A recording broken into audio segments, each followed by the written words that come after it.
Hello, everyone, and welcome back to our Spring 2024 Issues interview series.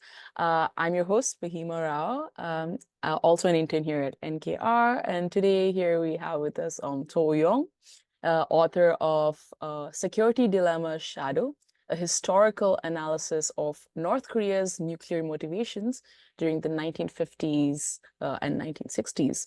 So his article examines the motivation behind North Korea's leadership's nuclear development efforts in the 1950s and the 1960s, using the security dilemma as a theoretical lens. So before we go ahead, could you please tell us a little bit about yourself? Oh, yeah, absolutely. Thanks for having me. My name is Wooyun Jo. I'm a PhD candidate in politics and international studies at Loughborough University, and I'm actually just about to submit my PhD thesis on the politics of a divided Korean peninsula. So currently, I'm serving as a council member at the Peaceful Unification Advisory Council. And before turning to academia, I served as an army officer in the South Korean Army. And again, thanks for having me today. Okay, that's great. So I'll go ahead with my first question. Could you please elaborate on the primary security concerns that influenced North Korea's decision to pursue nuclear capabilities during the period of time that you're talking about in your article? Oh, yeah, absolutely. That's a great question. I mean, of course, I have specifically investigated the period from 1950s to 1960s. And of course, in the social sciences, there's no certain answer. So there could be multiple factors that can have affected North Korean leaders' thinking or their ambitions of having its own nuclear force. But my investigation, based on North Korean sources, argue that the primary motivation they had when they decided to develop its own nuclear weapons was connected to the security dilemma with the U.S. and South Korea alliance. We have to see the historical context to more deeply understand their motivation. After Korean War, when the armistice was signed in 1953, the U.S. troops were stationed in the southern part of the Korean peninsula.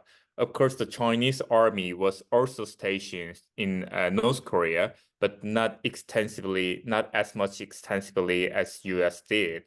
And of course, Kim Il-sung at some point requested to China to leave North Korea.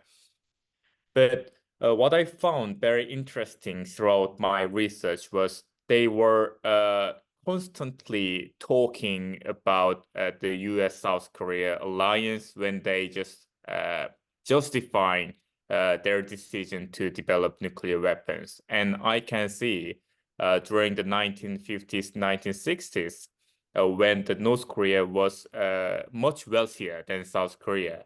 At the time, they were also thinking about being abandoned by its ally like China and the Soviet Union, and they just prepared to be kind of defensive with the self-help. So yeah, that's it. So just to wrap it up, I think based on my research, their primary concern, I mean, their primary motivation to develop its own nuclear weapons was because of the security dilemma with the US-South Korea alliance. It means, in other words, even though the US-South Korea developed its defense capabilities to defend itself from North Korea never knew its true intentions. So they were thinking that the US South Korea might attack North Korea at some point, and they just needed a nuclear weapon to defend themselves. I think, yeah, like what you answered was kind of leading into my next question as well, which was asking you about how the neighboring countries and the global superpowers at the time, how they were gonna, exacerbate North Korea's security dilemma. But I think you partially answered that question in the first one. But do you have anything else to add on to like how or what role these actions sort of played in shaping the nuclear policy itself within North Korea? Oh yeah, absolutely. I mean, as everybody knows, the Korean Peninsula is a very unique place in East Asia where the interests of great powers such as the U.S., China, Russia's interests are intersect. So it was divided based on great powers decision back in 1945. And nuclear problem of North Korea seems to be limited to the Korean Peninsula. But I demonstrate that it is not the problem of the Korean Peninsula, but it can be extended to the problem of East Asia.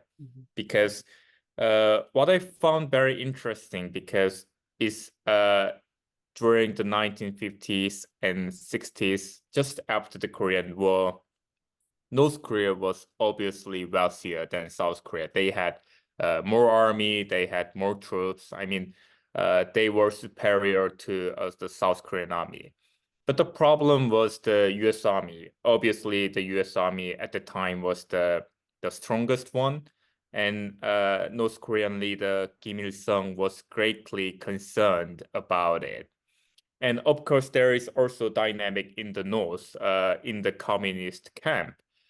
Kim Il-sung was also concerned that China and the Soviet Union would abandon them. Then of course, if we just have a South Korea and North Korea, it wasn't a problem for Kim Il-sung. But what troubled Kim Il-sung was the existence of U.S. troops in South Korea. So there where my argument is that's the point where the security dilemma started. And Kim Il-sung strongly felt that he wanted something that can protect his country in any circumstances. And of course, Kim Il-sung witnessed Hiroshima and Nagasaki bombings during the Second World War. And he knew the power of nuclear weapons. So he became very obsessed with that. So if there was only South Korea and North Korea, maybe history could be different. However, we have the Korean Peninsula geographically, have China and the Soviet Union on border. And of course, US is deeply engaged in the Korean matters, and that complicated things. So just to wrap it up, just the great powers played a greatly important role in North Korea's nuclear development. Yeah, and you mentioned how Kim Il-sung's like personal security concerns sort of influenced this. Were there any internal political dynamics within North Korea, or any like leadership strategies between this period of time, between the 1950s and the 1960s, that contributed to its pursuit of nuclear weapons themselves? Oh yeah, absolutely. There must have been something. So I actually started researching that internal political dynamics, but I couldn't collect much data to support my argument. However, what I found, the Juche ideology is a very interesting one, and I strongly believe, of course, I have to further develop my research in the future.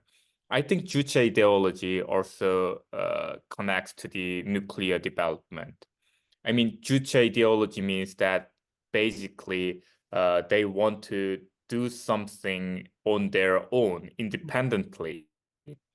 And the developing nuclear weapons could be one way of achieving its Juche ideology.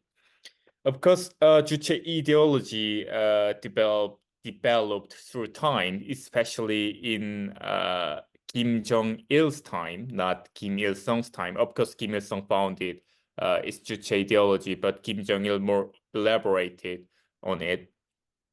And of course, I just specifically investigated 50s and 60s, but that's where the Kim Il-sung era. But when it comes to the Kim Jong-il era, I believe that Kim Jong-il promoted nuclear development as a way of achieving its Juche ideology. So it can promote to its people that the leadership of North Korea is doing quite well. Mhm. So that I think that was the kind of the political internal dynamic of North Korea's nuclear development. Okay, yeah. So those were all of my questions for today. It's been wonderful having you here with us. Thank you for your time and thank you for joining us. Also, thank you to our viewers for watching. So goodbye, everyone. Yeah, thanks for having me. Yeah.